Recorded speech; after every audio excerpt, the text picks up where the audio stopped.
If you win, you manifested it. Fantastic. If you lose, you would have spent so much time imagining it that you're really going to want it. And because you're really going to want it in your mind, you're going to be more motivated to work hard than ever before. Most of you do not use your mind for what it's for. You've forgotten how to imagine things. But you cannot close your eyes and vividly imagine. You can't give yourself goosebumps. You can't evoke an emotion in yourself anymore. This is an age-old skill that humans had very recently up till social media. You should be able to close your mind and imagine the life you want to live so viscerally, to the point where you can taste it, so that this reality, the one outside of your mind, feels like nothing but a prelude, a ramp, which allows you to get where you want to go. The mind is that powerful. If you ask any champion of anything, they always envision themselves as champion all of the time. And the reason they do that is, one, so they feel confident, but two, so that if they don't become champion, they're more angry and more motivated for the next attempt to ensure that they do become champion. So that's the mentality and the mindset you have to have. Your mind is your number one ally in all things. A lot of you have been sabotaged internally by your own mind. Your own psyche is working against you. When you have negative thoughts that prevent you from being the best version of yourself, you should understand that your mind is attempting to betray you, and you should feel disgust because you have enough enemies. There are enough people in that opposing trench trying to destroy you. If you're watching this and listening to this right now, I promise you, if I were to give a button to most humans on this planet, if I were to go up to an average man, 25-year-old man of average income anywhere in the world, and say, if you press this button, this guy's gonna die. And I'll show a picture of you holding your dog, cuddling, being a nice little boy, whatever you're doing. I'll make you look sweet and innocent. I'll say, if you press this button, this guy dies, but you get $100 million. You do understand that 99.9% of people will press that button, right? And they'll take that 100 million without remorse. They won't really think about you very much. And if they do, they'll distract themselves with a Lamborghini and with bitches. That's it. They won't care about you. There's enough people in the opposing trench who are prepared to destroy you for self-interest that the idea of you not having every single part of you on your own side is truthfully sad. You need to be in a better position than that. You cannot allow your own mind to betray you ever. It has to be 100% on side all of the time. Once your mind is on side, once every part of your psyche is on your team, that's when you can go and look for other teammates. You can expand your network of other people whose psyche is all 100% on their side, and you have a unified outlook on the world. Then you can go and get things done. But the idea of self-betrayal is something most of you are struggling with and you didn't even realize.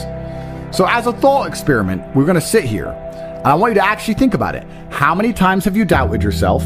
How many times have you didn't feel like doing something you knew you were supposed to do? How many times has your mind tricked you into procrastination or being lazy? How many times has your mind convinced you that it was okay to fail and lose even though you didn't try your best? How many times have you sought comfort in excuses? How many times have you betrayed yourself? Don't worry about your enemies attempting to crush you. That's another conversation. If you actually analyze most of your failures, you're going to see the majority of them come from self-sabotage. And once you're in a position like me where you never betray yourself, where your mind never lets you down, ever. My mind knew exactly what I had to do. I did not miss a single day's training. I did not lose my mind. I did not go mental. I did not have a breakdown. I acted exactly as I was supposed to act. I was fully professional in all things. I got as much work done as I could possibly do. I was extremely productive. I used the experience for what it was. My mind never betrayed me. If you listen and look back on most of your failures, you're going to see that it was your own mind that betrayed you. It wasn't your enemies that tricked you. It wasn't your enemies that outmaneuvered you or outsmarted you. Most of you are not yet at high enough echelon to even have enemies of caliber. You were simply self-betraying. And until you identify that pattern and get yourself in the habit of ensuring that is impossible, then you're always going to lose against people who fully believe in themselves. You know, one of the things that stupid people have that makes stupid people quite successful sometimes is irrational self-belief. And the smarter you are, sometimes the harder it is to irrationally believe in yourself.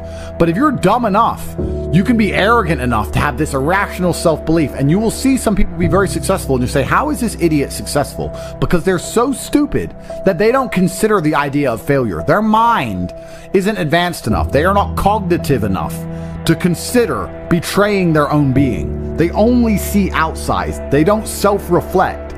If you're intelligent enough to self-reflect, you need to do it so that you can come up with feedback, so that you can constantly improve, but be very aware of the trouble that can come from a mind that's not 100% on your side. My mind is 100% on my side in all ways. If I have to do something difficult, even if my body can't do it, my mind believes I can do it all the time. And you'd be amazed how much of life, even in the physical realm, is mental. If you believe you can run a marathon, you can run a marathon. If you don't believe you can run a marathon, you can't run a marathon. Because a marathon is hard. And by believing in it, by truly believing you can do it, then you will your body to a different level than if you don't believe you can do it. It's the same with absolutely all things, including making money, including the gym, including dealing with mental struggle. Anxiety is self-betrayal. Panic is self-betrayal. Procrastination is self-betrayal. Laziness is self-betrayal. Lacking motivation is self-betrayal. All of these things are self-betrayal. Most of you, your largest enemy on the planet today is yourself. You are the one who is destroying your own prospects because you don't have your own mind under control. And one of the things that's crazy about the world is your mind is one of the few things you can control. You can't control very much else. You can only control your mind. It's the only thing you have control over. So if you don't control it absolutely, you're going through life with no control over anything. You don't control your own mind, which means by extension, you do not control your life. You do not control your woman. You do not control the weather. You don't control nothing. You're just an empty vessel going through life with zero control over anything. You can control, once your mind's in check, your reaction and attitude to things. When you're in the trenches, there's people who give up, there's people who quit, there's people who sow FUD, there's people who feel sorry for themselves, there's people who want an easy way out, and there's other people who say, listen, this is a test, and the only way we're gonna get this done is to be irrationally positive all of the time. He's like, well, what can I do about the price of Bitcoin? Perhaps nothing. But the universe may reward you karmically if you at least try to do something positive. Go for a walk, go for a run, burn some calories. Why don't you go down to the nearest grocery store and buy the old lady's groceries? How about that? You're unhappy that Bitcoin's gone down. Fine. What I recommend you do, although you may not understand this because you don't see them as linked, but karmically, all things are linked inside of this universe. Go down to the local grocery store and buy some groceries for an old lady. That's what you should do to fix the Bitcoin price. Now, will that genuinely affect the Bitcoin price? I don't know. It's amazing how this world works. Perhaps in some strange version of events, that slight delay in her thanking you and her getting in the car ends up leading to an increase in the Bitcoin price. But even if it doesn't, perhaps you'll learn something about not being so attached to money. Perhaps you'll feel grateful and understand you have a lot more spare money than you thought in the first place. Perhaps your attitude to the world will change, which will allow you to be more open-minded so that you can approach opportunities in a different way so that you make more money later on. Karmically, it's impossible for us to tangibly link how that positive action will lead into something else positive in your life later on. We just have to have faith that it will, because it will. So when I said this to this guy, he's like, LOL. That's his reply. He replied LOL when I said he should go buy groceries for somebody. And he doesn't understand the world. And I thought, well, why don't I go speak to thousands of people and talk positive then? Not to save him, but just to put my money where my mouth is. Just to prove that you can just do something good. And if you just do something good, it is better than doing nothing. Rain dances work. If you need it to rain, you shouldn't sit and pray. You shouldn't sit and hope. You shouldn't sit and complain that it's not raining. You shouldn't sit and wait. You should rain dance. Does a rain dance make clouds appear? No. But you should take action. Perhaps your rain dance, although will not make clouds appear, will be viewed by a tribe high on the mountain far away, and they'll look down seeing you rain dance and realize that you need water. And then maybe Providence and luck will have this tribesman appear with big barrels of water saying, we think you might need water and we have some spare. If you didn't rain dance, they wouldn't know. They just see you sitting around being a mopey dipshit, crying his eyes out. That's why it's so important to take action in all things. Action solves all. Raw action is the answer. Raw action solves all. It is a mindset. So this dipshit complaining about this crypto price, he's not prepared to rain dance.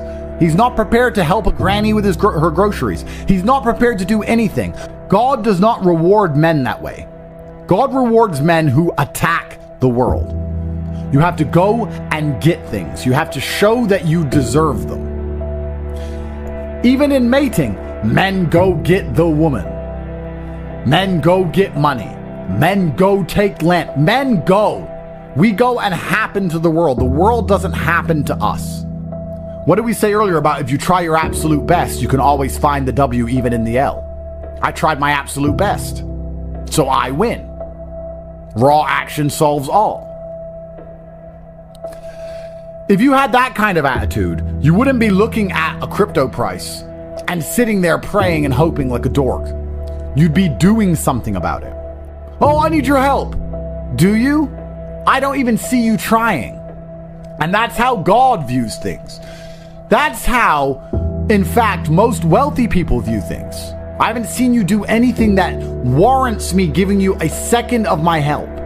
People feel like rich people are horrible because we don't help the normies. Even if you try and help normies, most of them are beyond help because they are self-sabotaging and lazy. You have to at least show to the people who are important in the world that you're not those things in the beginning if you ever want to be taken seriously, at least. That's one of the first things you can do. But I want to see that you give a shit. I only want to give money to people who know how to rain dance. I only want to give money to people who sit and believe that the rain dance is the answer. I like rain dancers. I like people who sit and say, I don't know what to do, so I'm going to do something.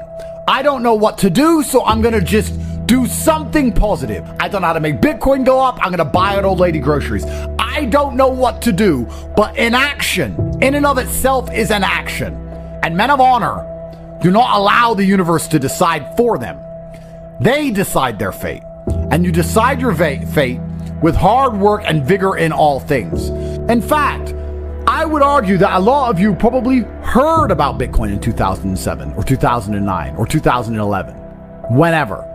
But you were so uninterested in doing your due diligence, so uninterested in being proactive that you just ignored it. You probably don't even remember being told about it because you didn't give a shit. Yeah. And then you have the gall and audacity to sit here and say, if someone told me about Bitcoin back then, I'd be rich. No, you wouldn't. If you're the kind of person who would have got rich from Bitcoin back then, you're the kind of person who can get rich right now by taking action, by paying attention. If you're refusing to do the right things now, you would have never done the right thing. And retrospectively identifying your failures and identifying how many right things you've missed out on is actually a form of hard cope. Oh no, I just don't have the chances. You've had chances and wasted them. And you have another chance right now to do your rain dance. You have a chance. You're sitting here right now during a chance. You have a chance from God because you're breathing. You have a chance right now to get things done. Now you can retrospectively look back on this period of time and go, oh yeah, I was young and energetic, but I wasted it. But if someone had just told me to try hard at this, I would have been. I'm telling you right now, I'm telling you about Bitcoin in 2009, but you're not going to do anything. It's almost impressive how difficult it is to make the average person move. The average person is a statue getting shit on by the pigeons, and they'd rather just sit there covered in shit than move. It's very hard to inspire people to take initiative to save themselves. It's incredible. Why? when they know that it's going to work. Some people are just born to lose. These are people who are betrayed by their own mind and can't be influenced even from the external because their own mind betrays them. There's a devil on their shoulder constantly holding them back. When you watch old kung fu movies and you see a master and he has chi, I totally understand the danger of a man with endless chi, endless internal power that he can convert into anything he wants it to be, whether it be mental fortitude at the time, physical fortitude, whether he can exert it as an attack. Chi is a super real thing, and it's self-generated. It is a decision. I want you to understand how my mind works. My core principle is endless work, endless attack. That is how you win in the end. You never give up and you endlessly persevere. It's hard to destroy the man who endlessly perseveres. Perseverance is the key.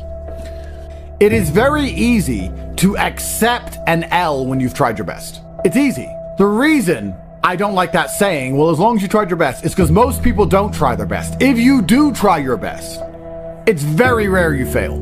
In fact, it's nearly impossible. People say it's okay to lose if you tried your best. The secret to the universe is if you try your best, you hardly ever lose.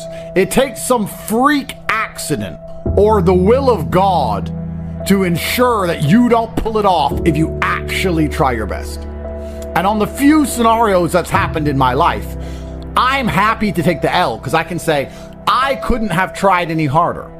I done my absolute best. I know I did my best. I can't try any harder. God knows more than me, and he decided that things have to be slightly different right now. That's fine.